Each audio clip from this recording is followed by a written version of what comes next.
안녕하세요. 리더의 매력 김병재입니다. 언뜻 보면 CEO와 사장이 바뀐 듯한 낸시 마이어스 감독의 영화 인턴입니다.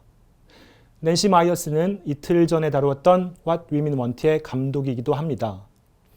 What Women Want에서 제가 공감 근육을 말씀드렸는데요. 기억나시죠? 겨우 이틀 전입니다. 이 영화 역시도 감독 특유의 섬세함과 위트로 공감과 배려를 다루고 있습니다. 악마는 프라다를 입는다에서 패션 매거진의 편집장 비서였던 앤 해서웨이가 크게 출세했습니다. 온라인 패션 기업의 열정 많은 30세 여성 CEO인 줄스 역을 맡아 연기합니다. 창업 1년 반 만에 직원 25명에서 220명의 회사로 성장시킨 능력 있는 CEO이고 누구보다 회사와 자기 일을 사랑하는 여성입니다. 로버트 드니로가 연기한 70세의 벤, 폰북, 전화번호부 회사의 임원으로 재직하다가 정년 퇴직하고 아내와 사별 후에는 여러 가지 취미 활동과 여행을 즐기며 하루하루를 보냅니다. 여유로운 생활보다는 스스로의 자존감을 높이기 위해 줄스 회사의 시니어 인턴 프로그램에 지원하게 되는 벤. 자기소개서를 쓰는 대신에 지원하게 된 이유를 동영상으로 촬영합니다. 내 마음속엔 아직 음악이 있다라는 진심이 담긴 지원 동기 덕분이었을까요? 합격해서 CEO인 줄스를 도와주는 업무를 맡게 됩니다. 그러나 줄스는 시니어인 벤에게 특별히 시킬 일이 없습니다. 시킬 마음도 별로 없고요. 오히려 부담스럽기만 합니다. 급기야는 다른 부서로 이동시켜 주었으면 좋겠다라는 지시까지도 내리게 되죠. 이 영화에서는 벤과 줄스의 30과 70의 나이 차이뿐만이 아니라 다양한 차이를 보여줍니다. CEO와 인턴, 급격히 성장하는 온라인 스타트업과 구글의 등장으로 인해 이제는 쓸모없어진 전화번호부 제작 회사, 다양한 디지털 기기에 익숙한 직원들과 여전히 벤의 곁에 놓여있는 수첩과 계산기까지, 나이와 지위, 과거의 지식과 기술 등 모든 차이를 뛰어넘어 젊은 직장 동료들, 회사의 매력적인 마사지 치료사, CEO인 줄스의 딸과 결국에는 줄스까지 모두의 인정과 신뢰, 사랑을 넘어 존경까지도 얻게 되는 벤의 매력 자산이 영화 내내 차고 넘치지만 리더의 매력은 품격 있는 태도로서의 겸손과 배려, 이를 더욱 빛나게 하는 비언어적 의사소통의 힘을 말씀드리고자 합니다. 70세, 한때 잘나가던 회사의 부사장까지 지낸 벤이지만 항상 겸손과 배려 그리고 배우고자 하는 자세를 잃지 않습니다.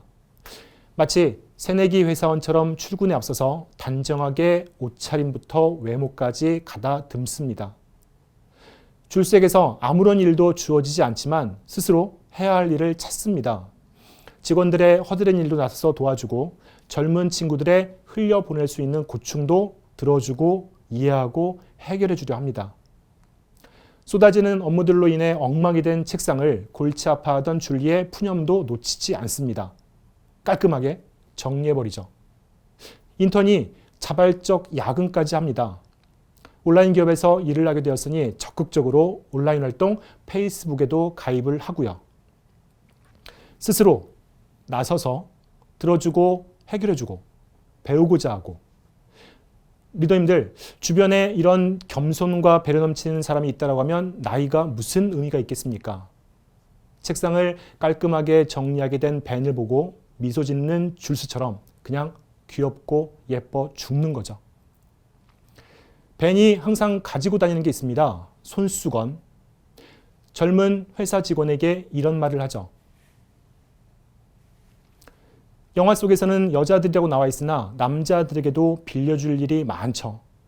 나이 들어도 남자들은 애처럼 뭘 잘 흘리잖아요. 예의 바름의 손수건으로 확인되는 벤의 배려는 줄스와의 대화에서도 보여집니다. 회사가 크게 성장하였으니 이제는 경험이 풍부한 전문 경영인이 필요하다라는 투자자들의 의견을 들은 줄스는 마음 아파합니다. 회사에 열정을 다하다 보니 남편에게 소홀할 수밖에 없었고 관계도 예전 같지 않죠. 이런 줄스의 고충과 고민, 아픔을 해결해 주기 위해 섣불리 내가 오랜 세월 살아보니까 나도 아내와 그런 적이 등등의 얘기 하지 않습니다. 벤은 차분히 들어줍니다. 그리고 물어봅니다. 줄스가 놓치고 있는 부분을요. 소홀히 생각했던 부분을. 그리고 정리해 줍니다. 벤의 해결책을요? 아니요. 줄스 스스로가 지니고 있었던 해결책을.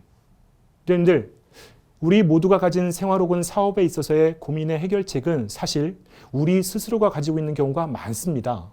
단지 모를 뿐이고 알아도 이게 해결책이라는 확신이 없을 뿐이죠. 벤은 듣고 상기시키고 스스로 찾게 합니다. 이러한 대화도 먼저 꺼내지 않습니다. 상대방이 충분히 공감이 될 때까지 기다린 후에 준비한 말을 전달하죠. 이런 배려의 대화는 나의 매력을 높여줄 뿐만 아니라 상대방을 정말로 감동시킵니다. 영화 속 줄스가 벤과 진솔한 대화를 나눈 후 눈물을 흘리는 것처럼요.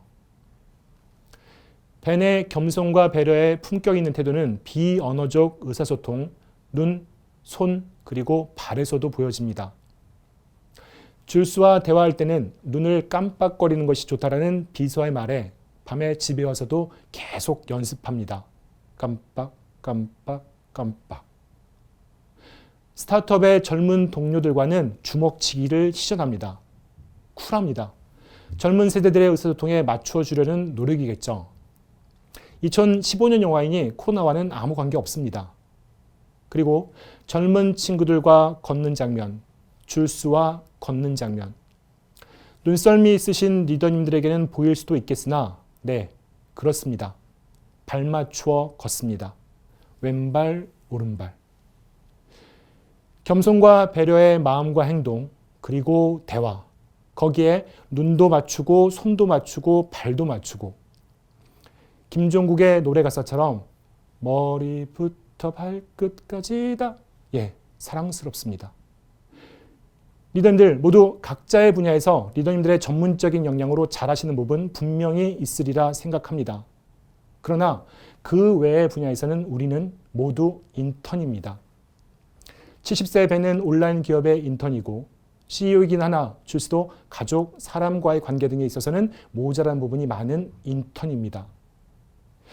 평생 인턴인 우리 모두에게 있어서 겸손과 배려의 품격 있는 태도, 이를 뒷받침해 줄 수 있는 표정과 제스처 등의 비언어적 의사소통은 필수적인 매력자산 요소임을 영화 인턴의 벤을 통해서 말씀을 드렸습니다. 시네마를 통한 공감 공시입니다. 벤이 눈물 흘리는 여성들을 위해 준비한 손수건처럼 슬프거나 지쳐있고 힘들어하는 누군가를 위해 빌려줄 수 있는 리더님만의 손수건은 무엇일지 생각해 보셨으면 합니다.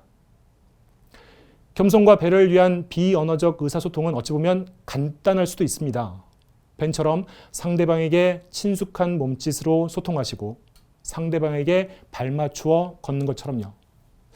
오늘 하루 리더님들의 제스처, 소통 언어, 그리고 걸음걸이까지 상대방에게 맞춰보는 하루가 되셨으면 합니다.